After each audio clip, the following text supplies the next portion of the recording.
श्रीमद् भागवत कथा के महात्म्य का वर्णन आया है। कोई भी कार्य करते हैं उसका जब तक उस कार्य से हम परिचित नहीं होते,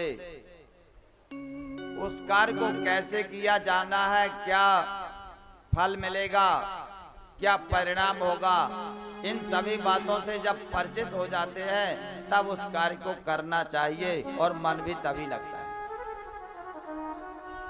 स्वयं की बड़ाई में विश्वास नहीं होता तो यह जो 6 अध्यायों का महात्म्य है श्रीमद् भागवत का, यह पद्म पुराण से लिया गया है। वहां से उठा करके श्रीमद् भागवत की महिमा, इसके परिणाम और विधान सब बतलाया गया है। तो यह 6 अध्यायों में सर्वप्रथम श्लोक है, सच्चिदानंद रूपाय विश्वोत्पत्त्यादि हेतवे तापत्रय विनाशाय श्री कृष्णाय वयम नुमः। सत्य चित आनंद भगवान के स्वरूप का वर्णन आया है प्रथम श्लोक में।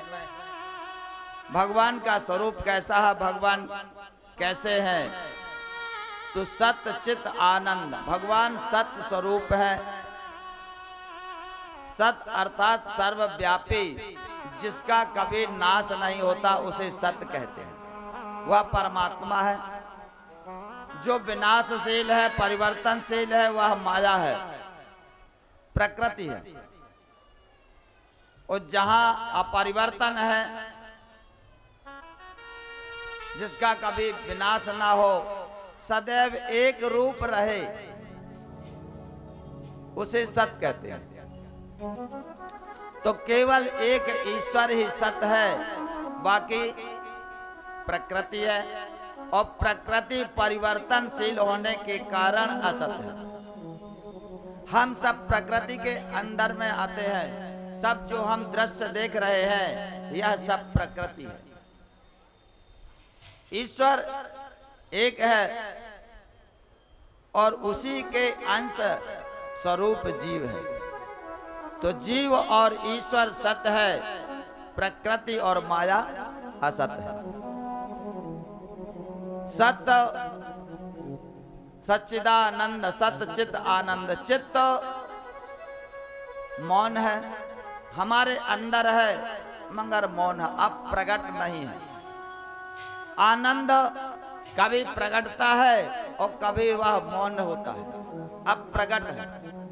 उसी आनंद को प्राप्त करने के लिए, उस आनंद में स्थित होने के लिए व्यास जी महाराज ने अनेक शास्त्रों की रचना की और भागवत शास्त्र की भी रचना की। हमारे पूज्य गुरुवर जी आए हुए हैं और आसन में विराजे। तो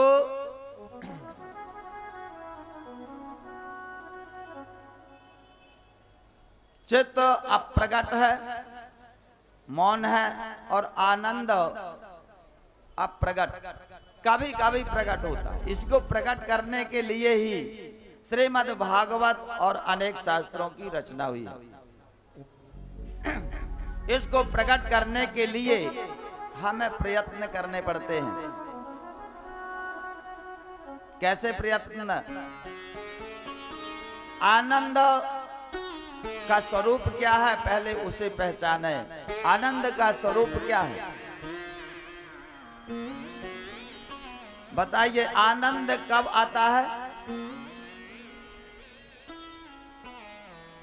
आनंद, एक आनंद होता है, दूसरा सुख होता है, दोनों में अंतर है। जो सुख है वह आनंद नहीं है और जो आनंद है वह सुख नहीं है। हम भजिया खा रहे, चरपटे मसालेदार या गुलाब जामुन, छेना वगैरह इत्यादि इत्यादि मिठाइयाँ, सुख का अनुभव, स्वाद का अनुभव होता है, प्रिय लगता है स्वाद। भोजन करने के बाद में जब तृप्त हो जाते हैं तब कहता है जीव कि आनंद आ गया। कहते हो भोजन करने के बाद अर्थात किसी वस्तु को प्राप्त करने के बाद जब उस वस्तु से तृप्त हो जाता है इंसान या जीव, तो उसे कहता है कि आनंद आ गया, मगर वह आनंद का स्वरूप नहीं है, वह सुख का स्वरूप है। आनंद उसे कहते हैं कि जिसको ग्रहण करने के बाद तृप्ति ना हो, जो समाप्त ना हो, ना आत्म तृप्ति हो और ना उस आनंद की समाप्ति हो, उसे कहते हैं आनंद। जैसे आनंद दो प्रकार से प्राप्त होता है, एक साधन जन आनंद होता है, एक स्वयं सिद्ध आनंद होता है। साधन जन आनंद वह है जो आप साधनों से घर में बैठ करके एसी में, पंखे में या अच्छे स्वादिष्ट भोजन में प्राप्त करते हैं, जिसे आप आनंद कहते हैं। यह लौकिक आनंद है, वास्तव में यह आनंद नहीं है। आनंद की संज्ञा दी जाती है, आनंद आ गया, मगर वास्तविकता नहीं।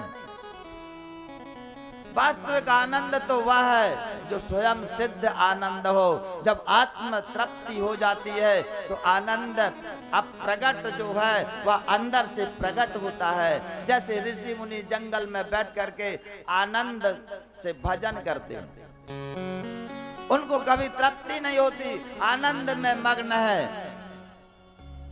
किसी वस्तु की आवश्यकता नहीं होती, ना तृप्ति होती ना इच्छा होती।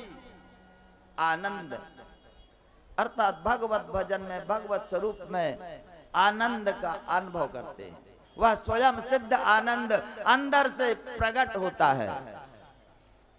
साधन जन आनंद आपका नष्ट होने वाला है, स्वयं सिद्ध आनंद कभी नष्ट होने वाला नहीं है, उसे आनंद कहते हैं।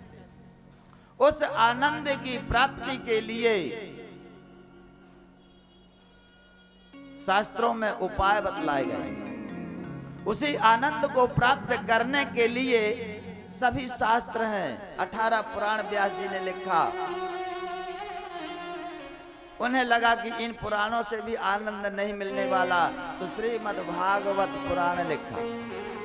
इस आनंद को प्राप्त करने के शास्त्रों में 3 उपाय बतलाए गए हैं।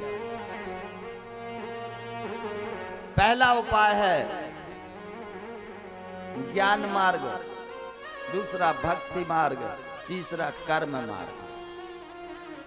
व्यास जी ने कहा अब कोई ऐसा उपाय चाहिए जो इनसे विलग हो, क्योंकि ज्ञान मार्ग कठिन है, भक्ति मार्ग भी कठिन है और कर्म मार्ग भी कठिन है। इनमें योग में आरूढ़ होना पड़ता है। योग में आरूढ़ होने के लिए पहले बहुत सारे नियम है। यम नियम का साधन करो, अशौच का साधन करो, आसन लगाओ, नाक दबाओ, इत्यादि बहुत सारे कठिन साधन हैं जिन्हें प्राप्त करके, जिन्हें करके योग में स्थिति मिलती है। व्यास जी ने कहा कलयुग के मनुष्य के लिए समय का अभाव है। समय के अभाव के कारण गृहस्थ जीवन में अपने रह करके और किस प्रकार वह भगवान को प्राप्त हो सकता है, ऐसा सरल उपाय खोजना है। तो भगवान व्यास जी ने श्रीमद् भागवत की रचना की। भागवत में प्रेम प्रधान है, भक्ति प्रधान है, नाम प्रधान है।